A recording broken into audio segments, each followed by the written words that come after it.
إلا الله محمد رسول الله لا إله إلا الله محمد رسول الله. بسم الله الرحمن الرحيم. أيها الإخوة والأخوات، السلام عليكم ورحمة الله وبركاته.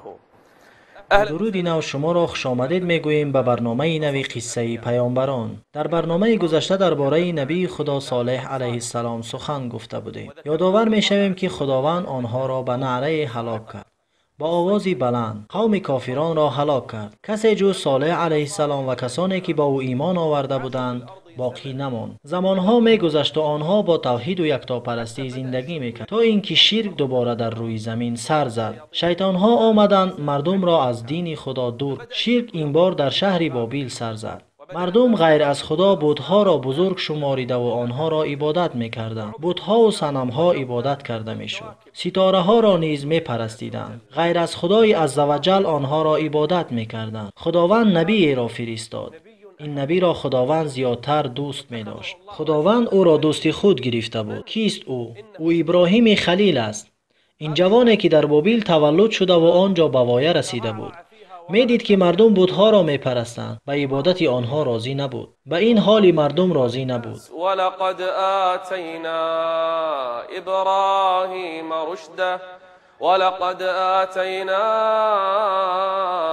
إبراهيم رشده من قبل وكنا به عالمين. خداوند به این جوان یکتاپرستی و ایمان را الهام کرده بود. همین بود که او بر قومش بتپرستی و عبادت صنم‌ها را انکار میکرد و این فعل آنها را بد میدید. میخواست آنها را به سوی الله ذوالجلال دعوت کند. اولین کسی که او خواست دعوت کند پدرش بود. نزدیکترین شخص به او نزد پدرش در آمده تا او را به سوی الله یکتا دعوت کند.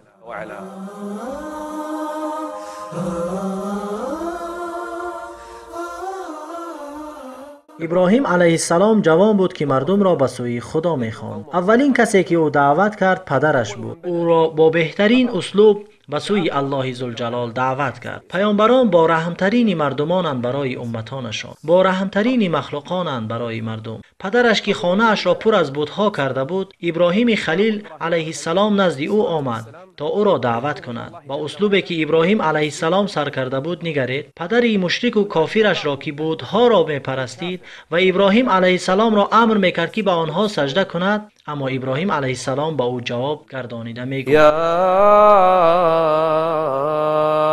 ابت لم تعبد ما لا يسمع ولا يبصر يا أبت لم تعبد ما لا يسمع ولا يبصر ولا يغني عنك شيئا. ابراهیم علیه السلام تکراری به تکرار پدرش را دعوت میکرد و پدرش باشد آن را رد میکرد، بلکه پدرش او را به عبادت صنمها امر میکرد.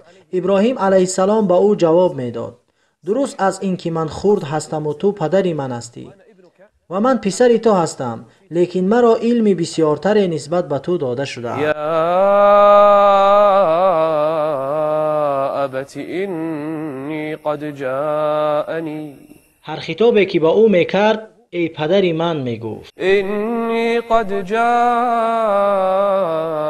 من العلم ما لم یأتک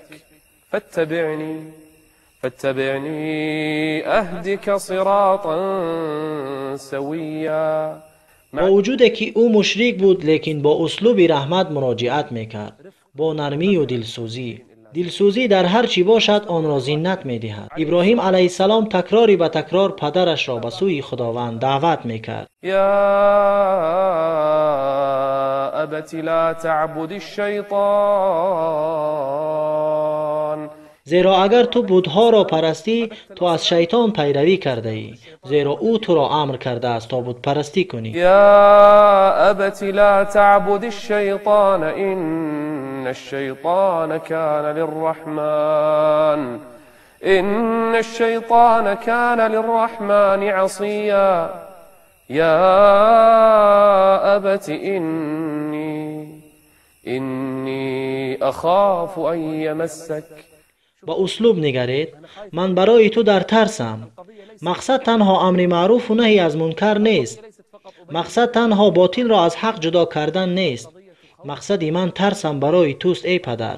اگر چنده که مشرکی لیکن دلم برای تو می سوزد. یا ابت انی اخاف ان یمسک عذاب من الرحمن فتكون للشیطان ولیا.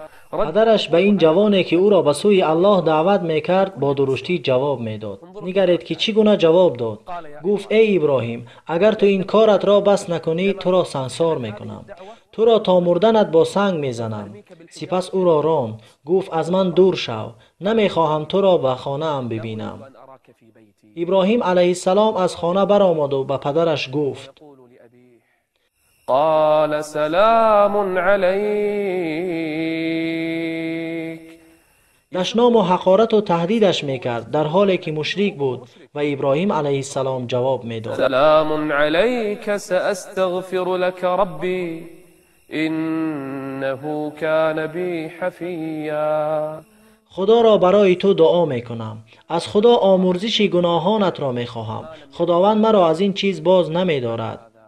این است دعوت ابراهیم علیه السلام پدرش را.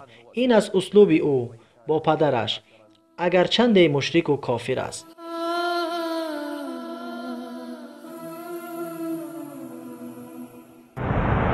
قصص نور و قصص قصص نور و قصص حکمة و صبر.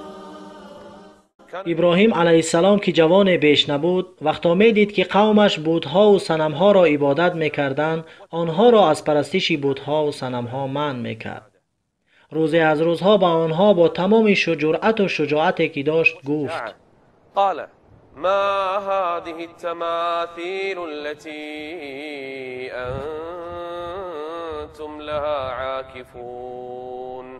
در حالی که اینها نزد بت‌هایشان نشسته بودند و آنها را عبادت می‌کردند، گویا که اینها آفریده باشندشان، گویا که آنها فایده یا ضرری را می‌رسانده باشند به آنها. ابراهیم علیه السلام که جوانی باهوش و زیرکی بود، خداوند به او حکمت و فراست داده بود، به آنها میگفت چیستند این بت‌های شما؟ با تمام جاهلی و احمقی جواب دادند قالوا وجدنا آباءنا لها عابدین. اما او آنها را انکار کرده می گفت شما و پدرانتان در گمراهی آشکارید. نه تنها شما بلکه پدرانتان در گمراهی آشکارید. چگونه این جوان خود جرأت میکرد تا با قومش چنین سخنها گوید؟ به ابراهیم خلیل علیه السلام جواب داده گفتند اجئتنا بالحق ام انت من اللاعبین. با ما بازی میکنی ای ابراهیم؟ آیا این بازی است؟ آیا این مسخره کردن نسبت به ماست؟ یا اینکه دین ما و پدران و بابایانمان را مسخره میکنی؟ آگاه باش ای ابراهیم، اگر با ما این گونه بازی کنی سزایت را میدهیم. ابراهیم علیه السلام با تمام قدرت و شجاعتی که داشت به آنها جواب داد قال بل ربكم رب السماوات والأرض وأنا على ذلكم من الشاهدين. کجایند کلانهای قوم؟ کجایند خیرتمندانتان که جوانی خردکه که با شما چنین سخن میگوید؟ سپس بت‌های آنها را تهدید کرد وتالله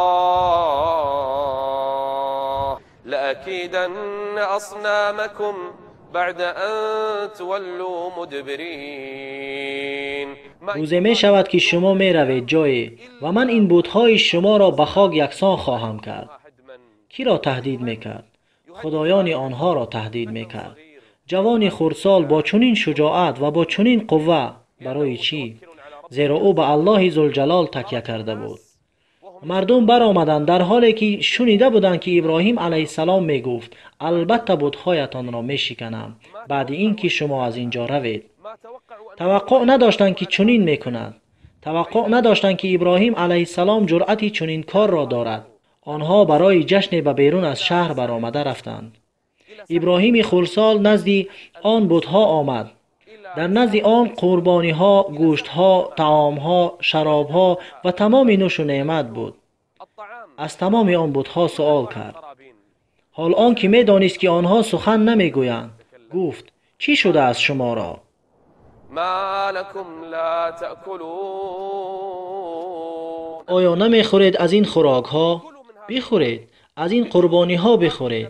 از این میوه ها بخورید. بخورید. شما خدایانید. شما معبودات هستید.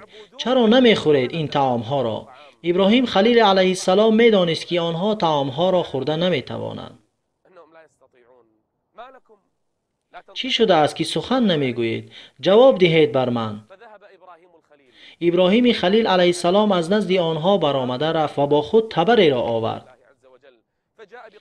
پس نزد آنها آمد. می گفت سخن بگویید. از این خوراک ها خورید. آن تبر را گرفته بتها را می زد. جوانی خیلی خرد بود. چی را می شکست؟ خدایان قومش را می شکست.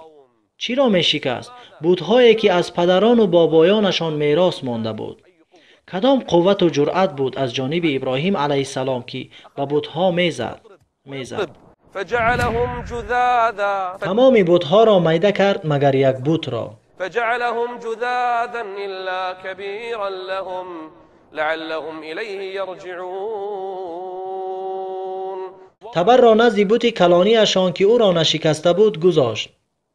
با عقل و حکمت او نگرید تا که حجت برای قومش شود. تبر را نزد بت کلانی گذاشت و بقیه بتها را نابود ساخت. قومش شاد و خندان برگشتند تا که چون همیشه کاری عجیب و غریبی را بینند، تا که کاری بزرگی را بینند. اولین شده نزد بتها و صنمهایشان می رفتند. چون همیشه طعامهای نزد آن بتها ناپدید می شد.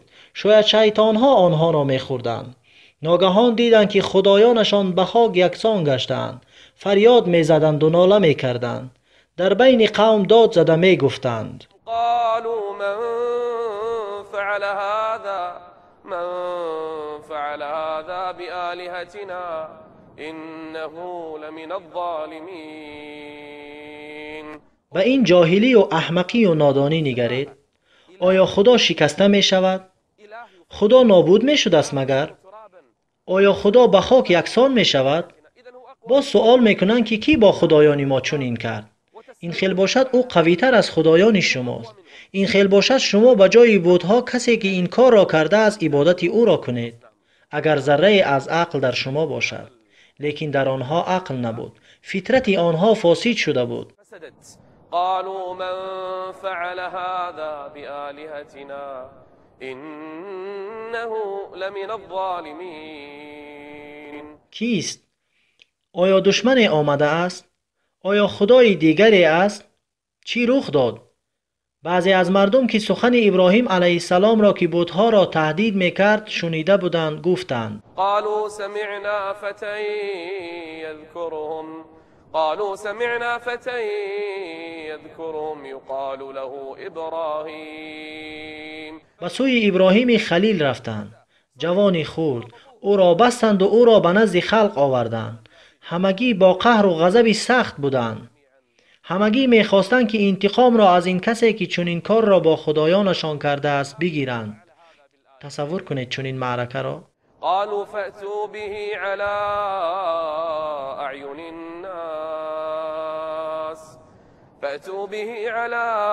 أعين الناس لعلهم يشهدون. باید محاکمه آغاز شود و متهم تنبیه شود و همه مردم این کار را ببینند. کدام کار را؟ همان بتهای به خاک یکسان را. همه مردم جمع شدند. گرد کی جمع شدند؟ گرد ابراهیم علیه السلام، جوانی خردسال. بین آنها پدرش بود. بینشان اهل عائله اشان بود. خویش و اقربای خودش بود. لیکن او استوار و محکم ایستاده بود. پروایی نداشت. از او پرسیدند أأنت فعلت هذا بآلهتنا يا إبراهيم قال بل فعله كبيرهم هذا. من نه، بلکه همین بت کلانی این کار را کرده است. همین صنمی که در دستش تبر است. از او پرسید اگر او سخن میگوید. اگر صنمهایتان خدایانتان سخن میگویند از آنها پرسید که این کار را به آنها کرده است. این هنگام آنها به همدیگر نگاه میکردند. ابراهیم علیه السلام به آنها می گفت اکنون دانستید که شما در گمراهی هستید؟ آیا دانستید که این کاری کرده اتان خطاست؟ و این خدایانتان خدا نیستند، شما در گمراهی هستید. یک فکری افتضاح و پوچی بر سرشان زد و گفتند تو میدانستی که آنها سخن نمیگویند؟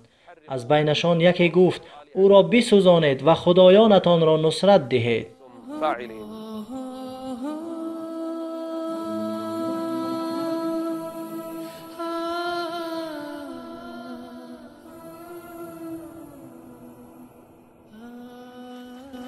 مردم همه اتفاق کردند که ابراهیم خلیل را بسوزانند. این جوان را برای چی میسوزانید؟ زیرا او آنها را به سوی الله ذوالجلال دعوت میکرد. سوزانیده میشود برای اینکه آنها را به الله شناس کردن میخواست و با عقل و منطق و دلیل به آنها حجت می آورد، لیکن قومش را فایده نمیکرد. قالوا حرقوه. زیرا سوزاندن سختترین عذاب است. قالوا حرقوه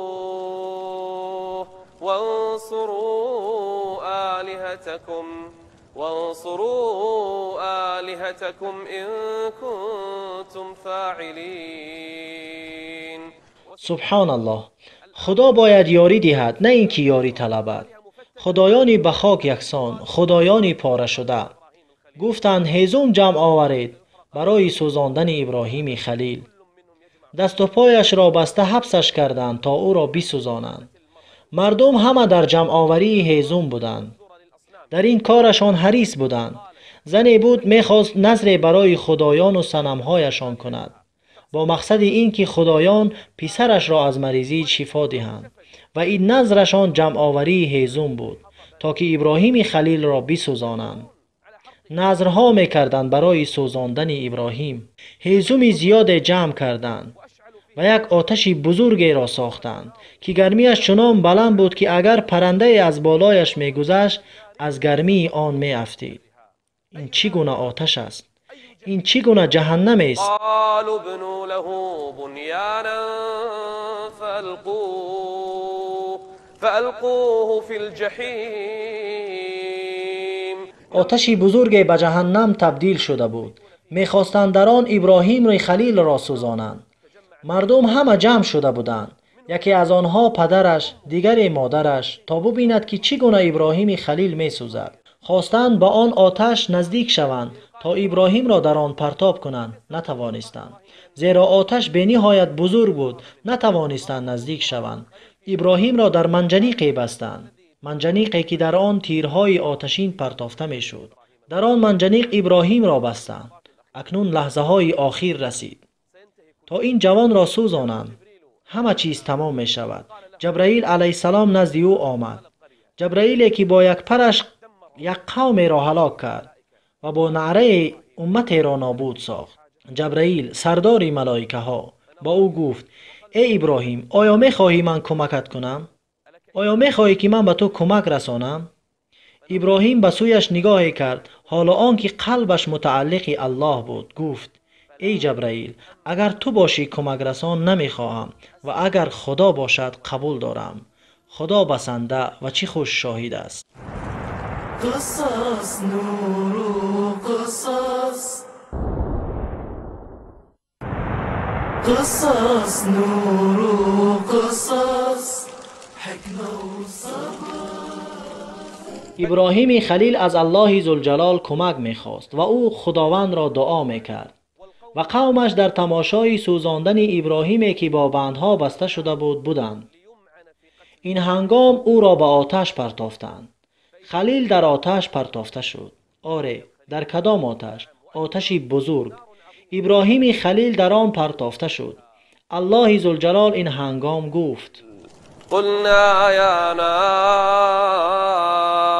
و آتش نیز یکی از آفریده های الله است. قلنا یا نار كوني بردا وسلاما على ابراهیم. اگر الله ذوالجلال می گفت خنک باش، ابراهیم از خنکی می مرد. لیکن الله گفت و سلاما، و اگر سخن اینجا معنی می شد تمام آتش های دنیا خنک و امین می شدند. لیکن خداوند گفت و علی ابراهیم، یعنی فقط برای ابراهیم. قلنا یا نار کونی بردا و سلاما. تمامی مردم تماشا میکردند که چگونه این جوان میسوزد، لیکن تنها بندی که با او بسته شده بود سوخت و خلاص. ابراهیم خیست، تکبیر گفت، الله ذوالجلال را سجده کرد، شکر برای الله. مردم این را دیدند، پدرش نیز مادرش هم، همگی در تعجب بودند. اما پدرش که مشرک بود از ته دل گفت، چه خوب خدای است خدایت ای ابراهیم. او مشرک است اما گفت، چه خوب خدای است خدایت ای ابراهیم. اما مادرش پسرش را صدا میزد در حالی که او نماز میخواند و خدا را سجده میکرد. گفت ای پسرم، از خدایت بخواه تا من نیز نزد تو روم. خداوند را دعا کرد، مادرش نزدش در آمد. مردم تماشا میکردند، میدیدند. فأرادوا به کیدا فجعلناهم الاخسرین. ابراهیم علیه السلام از آتش بیرون شد.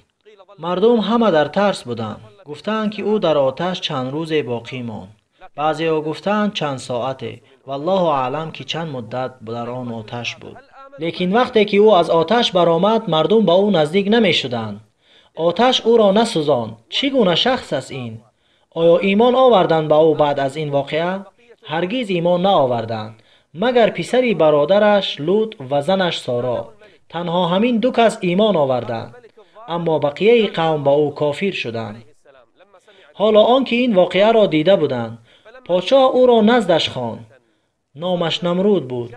این پادشاه ظالم وقتا که این خبر را شنید، ابراهیم علیه السلام را نزدش خواند. گفت او را بیارید. ابراهیم جوان را نزدش آوردند. با او گفت، شنیدم که تو چنین و چنان کرده ای.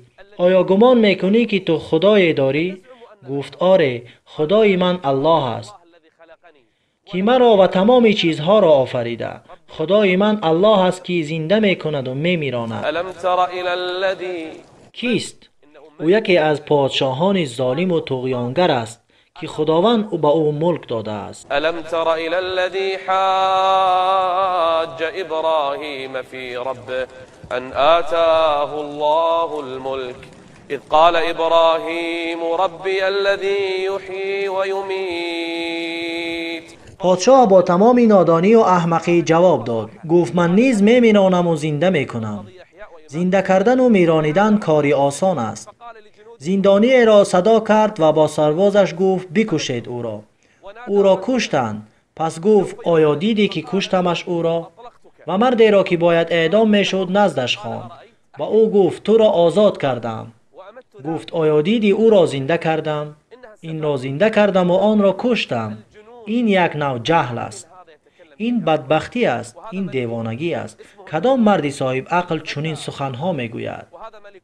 ملک است او، نامش نمرود است. این جوان با تمام عقل و حجت و دلیل جواب داد. الم تر الی الذی حاج ابراهیم فی ربه ان آتاه الله الملک.